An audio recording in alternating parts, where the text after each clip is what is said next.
Okay, so we have these two functions, 2y squared and 4 plus y squared. Now remember the little trick that I showed you to graph a function with respect to y. If you forgot, go back to the mini lecture real quick and see my advice. But basically you graph it as if they're switched, and then you just rotate the axis. So this is, so here let me put x and y. Okay.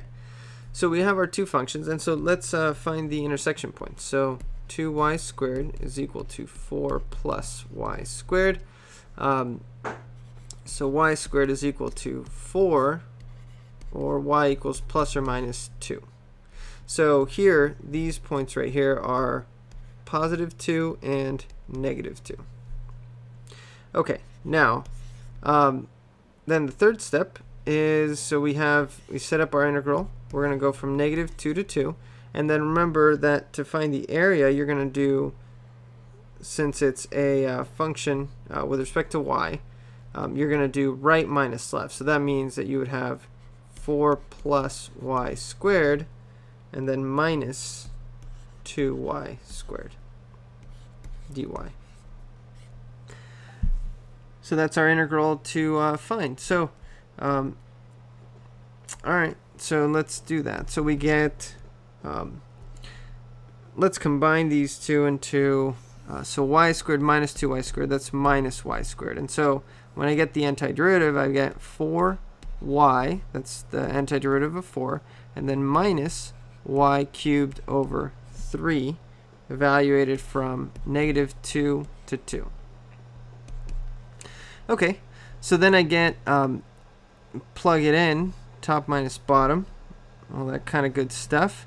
I get 8 minus 2 cubed is 8 thirds, and then minus, plug in negative 2, I get 4 times negative 2, that's negative 8, and then plus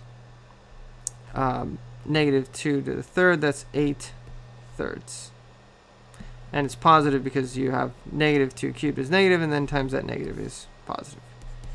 Okay, so then you get, if I add the two, this 8 and, let me do this. So these two 8s, because of the negative, so that becomes 16. And then minus 8 thirds minus another 8 thirds is minus 16 thirds.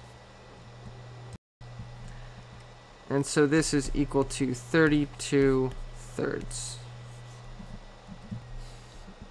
Okay, so we have our two functions, absolute value of x right here and x squared minus 6. So we set up our equation, x squared minus 6 equals absolute value of x. But notice that, I mean, both of these functions are symmetric. So this value, these are going to be the same value. They're just going to have the opposite sign. So instead of doing x squared minus 6 equals absolute value of x, I'm just going to find one of those, this one, the positive one, and then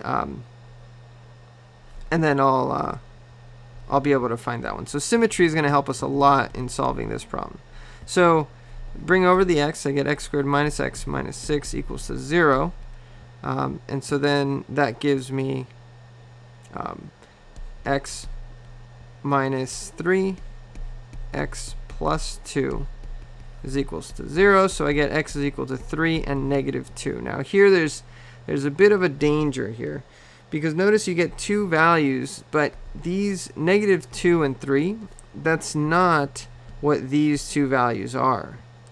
Because notice that you're letting x squared minus 6 equal to x. That's what you're solving, and the line y equals x really goes all the way down, you know, it goes straight here. So this value right here, negative 2, that's this value right here, but that's not part of your function. So this one you remove.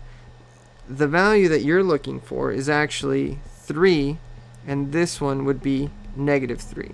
Now if you wanted to actually find negative 3, what you would do is you would set x squared minus 6 equal to negative x, because that's what this line right here is. But you don't have to, because it's symmetric. Now if it was to the side of one, you know, then you would have to do that. But we can save that step here. Now, when we set up our integral, again, so this is the area, but it's symmetric. So, why go through the hassle of going, if you go from -3 to 3, you're going to have to do 2 integrals anyways, because you have to split up the integral for the absolute value. So it's much better to do half, just do this part, find this area right here, and then we can just multiply that by 2 for it to give us what we're looking for. So we're going to do the integral from 0 to 3 of top minus bottom. The top is absolute value of x, but in this part of it, this half, it's just equal to x, the function x, and then minus x squared minus 6 dx. So this is equal to the integral from 0 to 3 of x minus x squared plus 6 dx. Okay, let me get a little bit more room here. Okay, so this is equal to, I get x squared over 2 minus x cubed over 3 plus 6x. And this is evaluated from 0 to 3. Okay, so now plug everything in, right? So I get 3 squared, which is 9 over 2, minus 3 cubed, which is 27 over 3, that's the number 9, plus 3 times 6 is 18. And then minus just 0, because when I plug all that in, I just get 0. So then these two put together, that gives me positive 9, and then plus 9 halves, that's just 27 halves. And that's it. And that's just 27 halves. But then remember that we said that we're going to multiply that by 2. So the area is actually 27, because remember that we only did half, and then because of symmetry, we just multiply that by 2 to get 27.